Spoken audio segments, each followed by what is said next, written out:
Hi children, welcome to today's social science class.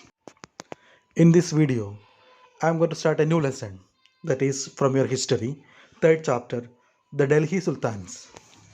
In chapter 2, we saw that regions like Kaveri Delta become the center of large kingdom. Did you notice that there was no mention of a kingdom with Delhi as its capital?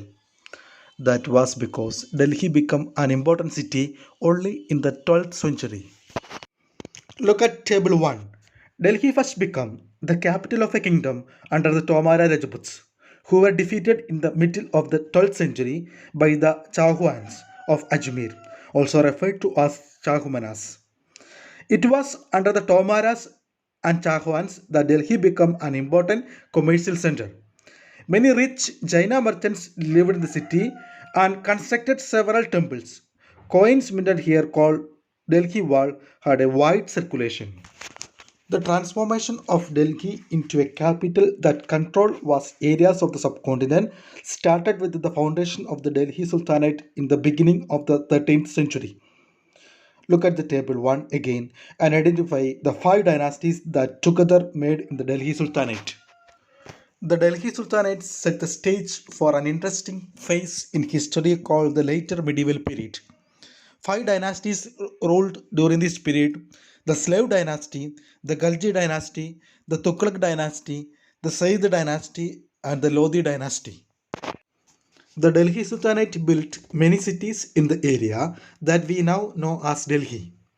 Look at map 1 and locate Delhi I Guna, Sidi, and Janapanah.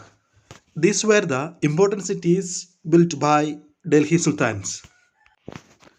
Finding out about the Delhi Sultans. Although inscriptions, coins, and architecture provide a lot of information, especially valuable are histories. Tarik singular, Tawarikh plural, written in Persian, the language of administration under the Delhi Sultans. Four stages in the making of a manuscript. First of all, preparing the paper, then writing the text, then melting gold to highlight important words and passages, then preparing the binding. Like this way, scribes prepared manuscripts. The authors of Tawarikh were learned men, secretaries, administrators, poets, and courtiers, who both recounted events and advised rulers on governance, emphasizing the importance of just rule. Children, keep the following additional details in mind. First of all, the authors of Tawarikh lived in the cities, mainly Delhi, and hardly ever in villages. They often wrote their histories for sultans in the hope of rich rewards. Then, these authors advised rulers on the need to preserve an ideal social order based on birthright and gender distinctions. Their ideas were not shared by everybody. Children, these authors advised rulers on the need to preserve an ideal social order based on birthright and gender distinctions. What is meant by birthright and gender distinctions? Birthright means privileges claimed on account of birth. For example, people believe that nobles inherited their rights to govern because they were born in certain families. Then what is gender distinctions? Social and biological differences between women and men. Usually these differences are used to argue that men are superior to women. Do you think the circle of justice is an appropriate term to describe the relationship between the king and his subjects? The circle of justice. Fakir I. Muddabir wrote in the 13th century chronicler, a king cannot survive without soldiers, and soldiers cannot live without salaries. Salaries come from the revenue collected from peasants, but peasants can pay revenue only when they are prosperous and happy. This happens when the king promotes justice and honest governance. In AD 1236, Sultan Iltutmish's daughter Razia became Sultan. The chronicler of the age, Minhaj-i Siraj, recognized that she was more able and qualified than all her brothers, but she was not comfortable at having a queen as ruler. Nor were the nobles happy at her attempts to rule independently.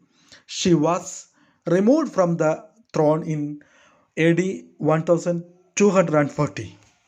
Children, why Russia was not able to rule independently? Because these others form a system that is based on birthright and gender distinction. So, gender distinction says that the social and biological difference between women and men. Usually, these differences are used to argue that men are superior to women. Minhaj Siraj thought that the queen's rule went against the ideal social order created by God, in which women were supposed to be subordinate to men. He therefore asked, in the register of God's creation, since her account did not fall under the column of men, how did she gain from all of her excellent qualities? On her inscriptions and coins, Razia mentioned that she was the daughter of Sultan Iltutmish. This was in contrast to the Queen Rudramadevi of the Kakadaya dynasty of Warangal, part of modern Andhra Pradesh. Rudramadevi changed her name on their inscriptions and printed she was a man. Another queen, Dida, ruled in Kashmir. Her title is interesting. It comes from Didi or elder sister, an obviously affectionate term given to a loud ruler by her subjects. Okay, children, I'm going to wind up this video. Now you have to read this portion many times and underline important points. Then do given works. Thank you. Thank you to listening my class.